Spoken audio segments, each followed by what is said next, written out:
Ya. Assalamualaikum warahmatullahi wabarakatuh. Selamat jumpa kembali dengan pelajaran kimia, khususnya untuk kimia kelas 12. Untuk di semester 1 ini kita akan mengawali dengan materi yaitu sifat koligatif larutan. Nah, sifat koligatif larutan ini banyak sekali kita jumpai dalam kehidupan sehari-hari. Misalnya yang sudah pernah kalian bahas sebelum pertemuan ini, diantaranya adalah ketika lintah kemudian ditaburi garam, maka lintah itu akan mati.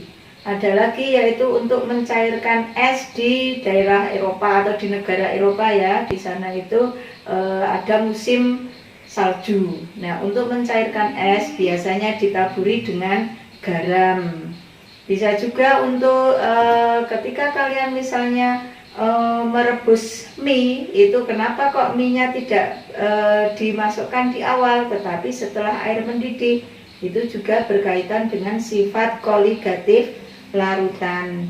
Nah, sifat koligatif larutan itu apa? Sifat koligatif larutan adalah sifat larutan yang hanya dipengaruhi oleh jumlah partikel zat terlarut, tidak dipengaruhi oleh jenis zat terlarut, tetapi hanya jumlah partikelnya ya. Semakin banyak jumlah partikelnya, maka sifat koligatifnya itu akan semakin besar. Baiklah, untuk mengawali itu tadi ya, dinyatakan bahwa sifat koligatif larutan dipengaruhi oleh jumlah partikel. Nah, jumlah partikel itu bisa dinyatakan dengan ini, konsentrasi ya. Konsentrasi sendiri, konsentrasi larutan bisa dinyatakan dengan yang pertama adalah molaritas. Kemudian apa itu molaritas? Molaritas yaitu menyatakan jumlah mol zat terlarut dalam setiap 1 liter larutan. Ini 1 liter larutan ya, perlu digarisbawahi. Kemudian dari pernyataan ini bisa kita tuliskan persamaan ini, M molaritas sama dengan jumlah mol dibagi volume ya. Kemudian kalau ini kita uraikan akan menjadi persamaan semacam ini, yaitu massa zat terlarut dibagi mR zat terlarut kali 1000 per V. Nah, di sini ada penekanan-penekanan khusus. V kalau kita menggunakan di persamaan ini, V ini harus dalam satuan liter.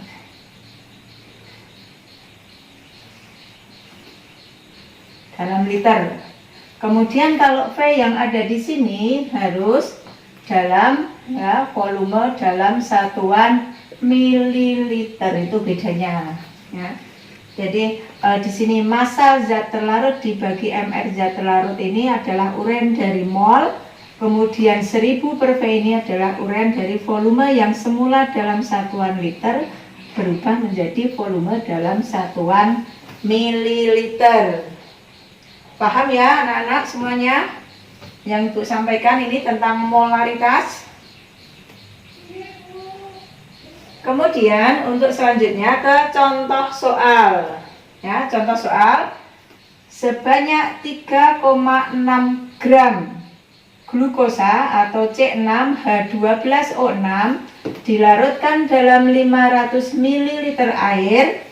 Tentukan kemolaran larutan tersebut. Di sini diketahui mR dari glukosa yaitu 180. Nah, membaca soal ini kalian harus memahami dulu mana yang disebut sebagai massa zat terlarut, kemudian volume larutan, terus mR zat terlarut. Kalau mR ini sudah jelas ya, mR glukosa yaitu 180. Oke, kita lanjutkan pembahasan contoh soal ya. Ini tadi contoh soalnya 3,6 gram glukosa atau C6H12O6 dilarutkan dalam 500 ml air. Tentukan kemolaran larutan tersebut, di mana MR dari glukosa yaitu 180. Kita bisa menggunakan persamaan ini, M sama dengan massa zat terlarut dibagi MR zat terlarut kali 1000 per V. Ya. Kalau kita masukkan besaran-besaran yang ada di sini, ya, ini ada 3,6 gram itu sebagai massa zat terlarut, kemudian MR-nya ini yang 180, volume dari larutannya bisa dianggap sama dengan volume pelarut yaitu 500 ml, sehingga menjadi 3,6 dibagi 180 kali 1000 per 500. Angka ini kalau kita sederhanakan, nah, ini 3,6 dibagi 18 menjadi 0,2. Kemudian yang ini 1 dibagi 5, 0,2 menghasilkan 0,04 molar. Ya. Jadi satuan dari molaritas adalah molar atau mol per liter. Ini bisa satuannya bisa diturunkan dari persamaan yang ini tadi, M sama dengan N per V, di mana N itu mol, kemudian V itu satuannya liter. Sehingga satuan dari molaritas adalah mol per liter atau molar. Kita lanjutkan untuk konsentrasi yang kedua, yaitu molalitas dengan satuan molal atau disingkat M kecil. Ya. Apa itu molalitas?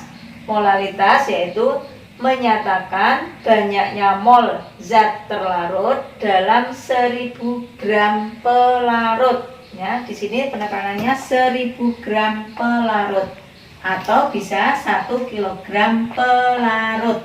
Bedanya dengan molaritas tadi, di sini volume larutan. Ya. Baiklah, dari pernyataan ini bisa dibuat secara matematis, yaitu molalitas sama dengan massa zat terlarut dibagi MR zat terlarut kali 1000 per P.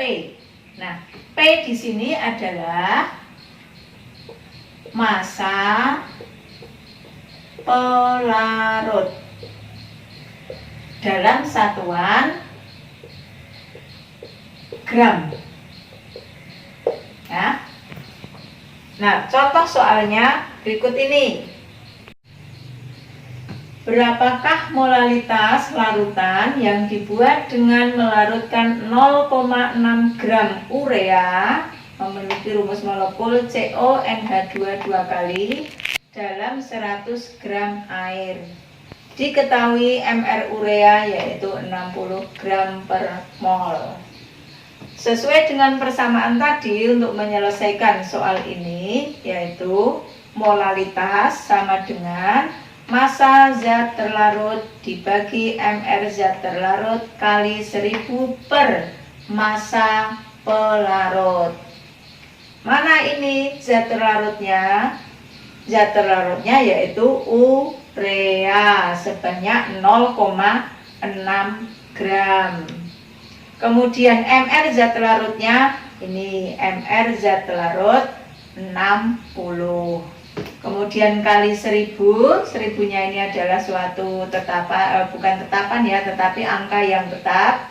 Kemudian 100 ini adalah dari massa pelarut yaitu air. Nih, kalau kita lanjutkan, kita hitung ya, kita sederhanakan begini, menjadi 0,6 dibagi 6 yaitu 0,1 molal. Konsentrasi yang ketiga yaitu fraksi mol. Fraksi itu bagian. Nah, di sini fraksi mol diartikan atau menyatakan perbandingan jumlah mol zat terlarut. Ini perbandingan jumlah mol zat terlarut atau mol zat pelarut dengan jumlah mol total larutan. Mol total larutan itu berarti jumlah mol dari zat terlarut ditambah dengan jumlah mol zat pelarut. Baik, untuk fraksi mol zat terlarut sama dengan ya mol terlarut dibagi dengan mol terlarut ditambah mol pelarut. Ini yang jumlah total tadi. Ini jumlah total mol larutan ya. Kemudian NT adalah jumlah mol terlarut. Ini. Sehingga kalau fraksi mol zat pelarut ya, ini XP, fraksi mol tadi dinyatakan dengan X, maka fraksi mol pelarut sama dengan jumlah mol pelarut dibagi jumlah mol terlarut ditambah jumlah mol pelarut ya. Ini XT itu apa? Fraksi mol zat terlarut. XP nya fraksi mol zat pelarut. NT jumlah mol zat terlarut. Dan MP jumlah mol zat pelarut. Untuk memudahkan mengingat, kalau di sini XT maka di sini NT. XP di sini NP, begitu ya. Kemudian jika XT ini ditambahkan dengan XP ya, seperti ini, XT plus XP sama dengan ini XT ini sendiri tadi dari sini ya, XT yaitu NT per NT plus NP. Kemudian yang XP NP per NT plus NP, maka akan diperoleh NT plus NP dibagi NT plus NP. Ini berarti sama dengan 1 ya. Untuk lebih jelasnya, perhatikan contoh berikut ini. Perhatikan contoh untuk menghitung fraksi mol ya. Berapakah fraksi mol NaOH dalam larutan NaOH 10%? Diketahui mRNaOH 40 ya. 10%. Ini kalian harus tahu dulu artinya apa. 10% artinya dalam setiap 100 gram larutan, ini dianggap persentase massa ya. Setiap 100 gram larutan ini terdiri atas 10 gram 10 gram NaOH dan sisanya adalah air, karena larutan itu hanya terdiri larutan ini hanya terdiri dari 2, yaitu NaOH dan air. Kalau NaOH-nya 10 gram, maka airnya adalah 90 gram H2O. Nah, kalau sudah diketahui massa masing-masing zat terlarut dan pelarut, kita bisa menghitung mol zat terlarut dan mol zat pelarut. Di sini fraksi mol sama dengan mol terlarut. Ingat, ini terlarut, di sini juga terlarut, dibagi mol terlarut ditambah mol pelarut. Mol itu bagaimana? Mol adalah massa zat terlarut dibagi dengan mR zat terlarut. Jadi di sini berapa massa terlarutnya? Yaitu 10 gram dibagi dengan mR-nya 40 per NT, berarti sama ini 10 per 40 ditambah dengan 90 per 18. Apa ini 18?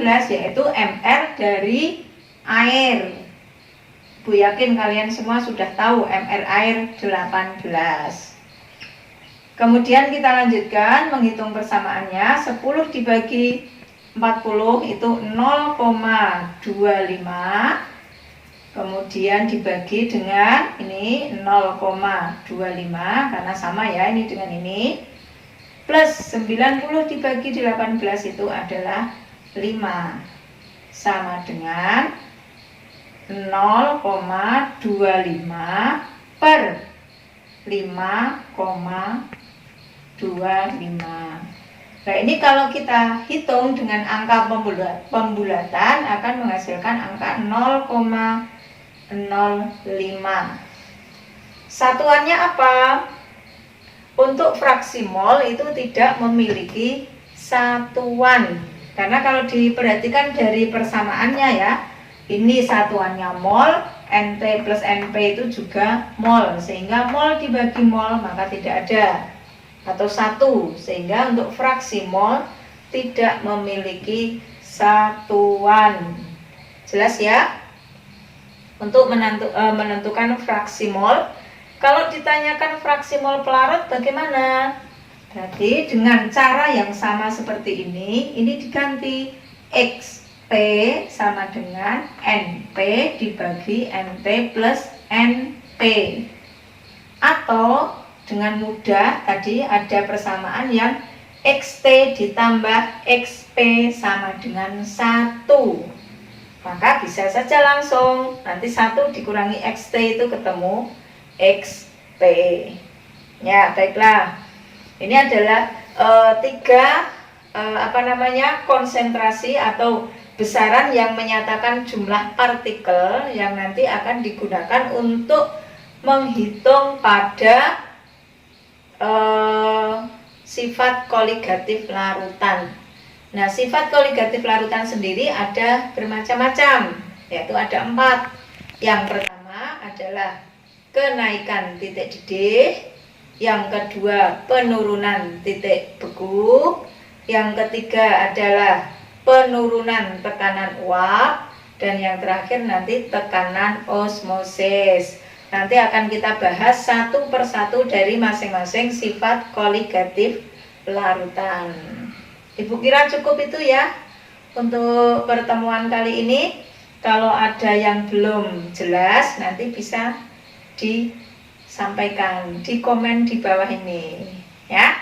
Terima kasih atas perhatian kalian semua. Semoga kalian semua sukses. Assalamualaikum warahmatullahi wabarakatuh.